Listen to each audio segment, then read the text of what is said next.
Haleluya saudaraku. Saya percaya saudara semua sudah menerima keselamatan daripada Tuhan, amin. Dosa saudara sudah diampuni, amin. Itu satu berkat yang terbesar. Apakah untungnya kepada seorang dia beroleh segenap dunia ini tapi jiwanya binasa? Rugi sungguh-sungguh. Tetapi jiwa saudara tidak binasa, saudara beroleh hidup yang kekal setelah saudara meninggalkan dunia ini. Malam ini saya bacakan sedikit lagi firman Tuhan, supaya berkat yang kedua lah saya katakan, yaitu kesembuhan tubuh menjadi milik kita. Bagaimana menerimanya, saudaraku? Tentu saja dengan iman, saudara. Semalam sudah saya terangkan, kita harus yakin sungguh-sungguh bahwasanya Tuhan Yesus mau menyembuhkan saudara. Saudara harus yakin sungguh-sungguh. Jangan hanya melihat orang lain disembuhkan, lalu saudara bertanya-tanya, apakah Tuhan juga mau menyembuhkan saya? Saudaraku, Tuhan mau menyembuhkan saudara. Tuhan mau menyembuhkan semua yang sakit. Sama sebagaimana Tuhan mau menyelamatkan semua yang berdosa. Tuhan Yesus berkata, yang datang kepadaku tidak pernah aku tolak. Ragu-ragu, saudaraku, bimbang, tidak akan menerima berkat apa-apa daripada Tuhan. Semalam sudah saya bacakan, saudaraku, firman Tuhan yang berkata, saudaraku, tetapi hendaklah ia memintanya dengan iman. Karena orang yang bimbang adalah seumpama ombak laut yang tiup angin sana kemari. Janganlah dia berharap memperoleh sesuatu daripada Tuhan. Firman Tuhan dalam Ibrani 11 ayat 6, tanpa iman mustahil orang berkenan kepada Allah. Sebab barang siapa berpaling kepada Tuhan, ia harus percaya bahwa Tuhan ada dan bahwa Tuhan memberi upah kepada orang yang sungguh-sungguh mencari Dia. Imannya bagaimanakah ini? Bagaimanakah kita mempraktekkan iman kita? Saya tidak akan masuk dari segi teologinya, saudaraku. Saya sampaikan kepada saudara dengan simpel, dengan mudah, dan saudara bisa mempraktekkannya.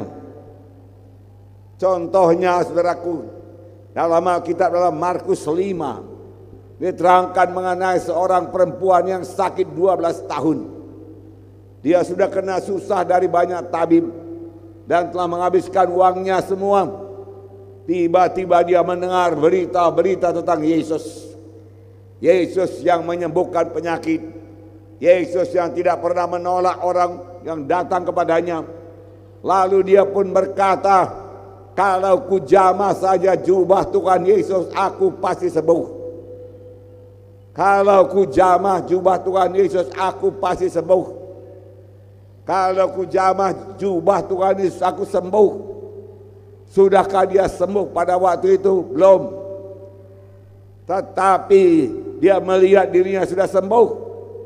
Dia gembira, dia sukacita, dia begitu yakin hingga dia ucapkan, kalau ku jamah jubah Tuhan Yesus, aku sembuh.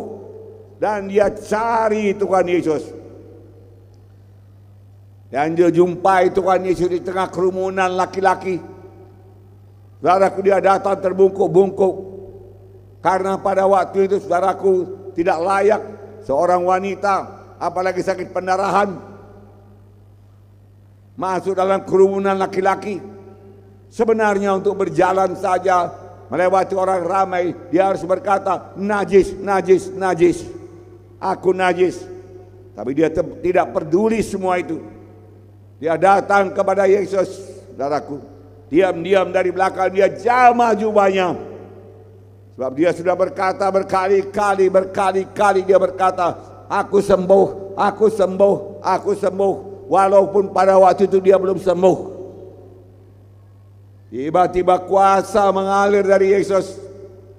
Kuasa Yesus bergerak, mengalir menyembuhkan perempuan yang sakit 12 tahun ini, pendarahan 12 tahun. Dia rasa dirinya sudah sembuh. Yesus pun merasa ada kuasa keluar dari dirinya. Dan dia berkata, siapa menjamah aku? Murid-muridnya berkata, banyak orang mendesak-desak engkau Tuhan. Dan engkau masih bertanya, siapa yang menjamah engkau? Banyak. Tetapi ada satu jamahan lain, jamahan iman, saudaraku, dari perempuan yang percaya dia sembuh, yang percaya dapat berkat. Dia datang dan berlutut kepada Tuhan Yesus dan berkata, "Akulah dia Tuhan, aku sudah sembuh." Apakah Tuhan Yesus marah? Tidak. Tuhan Yesus berkata, "Hai anakku, imanmu telah menyembuhkan engkau." Tuhan Yesus tidak berkata, "Kuasaku telah menyembuhkan engkau." Kuasa Yesus tetap tersedia. Tetapi apakah kita punya iman seperti perempuan ini? Milikilah iman. Sebelum saudara sembuh, saudara yakin sungguh-sungguh, malam ini aku sembuh, malam ini aku sehat, malam ini aku kuat, aku jumpai Tuhan Yesus, aku datang pada Tuhan Yesus, aku bangun, aku bangkit. Bisa. Malam ini hidupku berubah karena Yesus ada di sini. Amin. Ada satu ayat, Markus 11 ayat 24. Karena itu aku berkata kepadamu, apa saja yang kamu minta dan doakan, percayalah bahwa kamu telah menerimanya, maka hal itu akan diberikan kepadamu.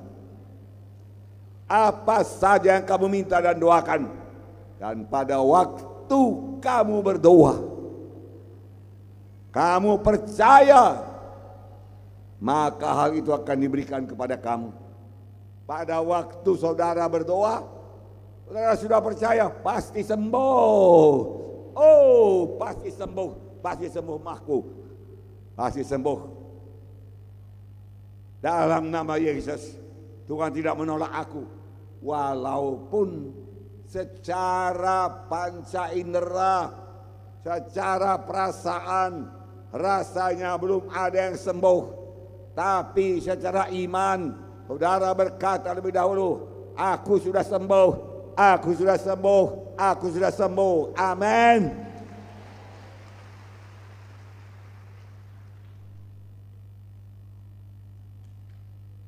Berdoalah sebagaimana Tuhan Yesus berdoa. Di pintu kubur Lazarus, Lazarus sudah 4 hari dalam kubur, sudah busuk. Bagaimanakah doa Tuhan Yesus? Apakah dia berdoa mohon, minta dengan sangat, Bapa, ini satu perkara yang luar biasa Bapa. Memang kalau aku berdoa bahwa orang sakit, orang itu sembuh. Tetapi kali ini lihatlah ini Bapa. Lihat Bapa, sudah busuk pun dia Bapa, hancur dagingnya. Bagaimana lagi dia bisa bangkit? Namun berahmatlah Bapa untuk orang banyak ini, berahmat. Hidupkanlah dia Bapa, tolonglah Bapa. Demikiankah dia berdoa? Tidak sama sekali. Dia percaya penuh kepada Bapaknya, pasti mendengarkan dia. Saya bacakan doanya kepada saudara supaya kita tiru. Amin. Yohanes 11:41. Maka mereka mengangkat batu itu, lalu Yesus menengadah ke atas dan berkata, Bapa, aku mengucap syukur kepadamu karena engkau telah mendengarkan aku. Engkau sudah mendengarkan aku Bapa. Tidak usah pun kuucapkan satu perkataan, Lazarus sudah pasti bangkit. Tetapi karena orang banyak ini aku berkata juga, Lazarus bangkit. Lalu Lazarus keluar dengan kain kafannya, bangkit dan hidup. Saudaraku yang kekasih dalam nama Yesus, Tuhan sangat menghargakan iman, saudaraku. Satu contoh lagi, dalam perjalanan Yesus ke Yerusalem, datanglah 10 orang kusta menemui dia. Mereka tinggal berdiri agak jauh dan berteriak, Yesus, Guru, kasihanilah kami. Lalu ia memandang mereka dan berkata, pergilah, perlihatkanlah dirimu kepada imam-imam. Dan sementara mereka di tengah jalan, mereka sembuh. Guru, dia katakan, Yesus, kasihanilah kami. Kami sakit kusta. Sakit kusta kelihatan keluar. Oleh jari-jari sudah ada yang copot. Jari kaki juga ada yang copot. Saudaraku. Nah saudara, kasihanilah kami. Yesus berkata, perlihatkan dirimu kepada imam-imam. Mereka tidak berkata, Tuhan, Engkau lihat kami sakit kusta. Nanti kami perlihatkan diri kami kepada imam-imam, kami malu. Bagaimana kalau kami belum sembuh?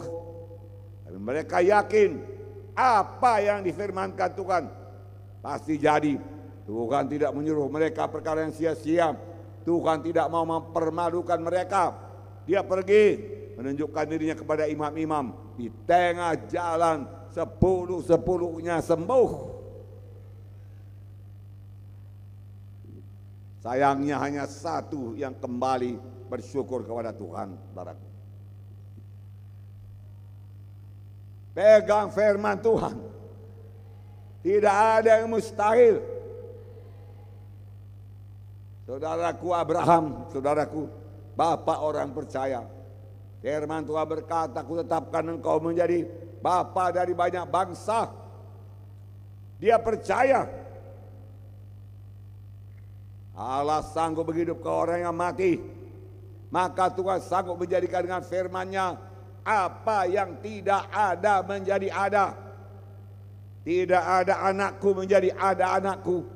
Tidak ada keturunanku menjadi ada keturunanku. Sebenarnya tidak ada dasar bagi Abraham untuk percaya. Umurnya sudah 100 tahun. Istrinya 90 tahun. Rahim Sarah telah tertutup.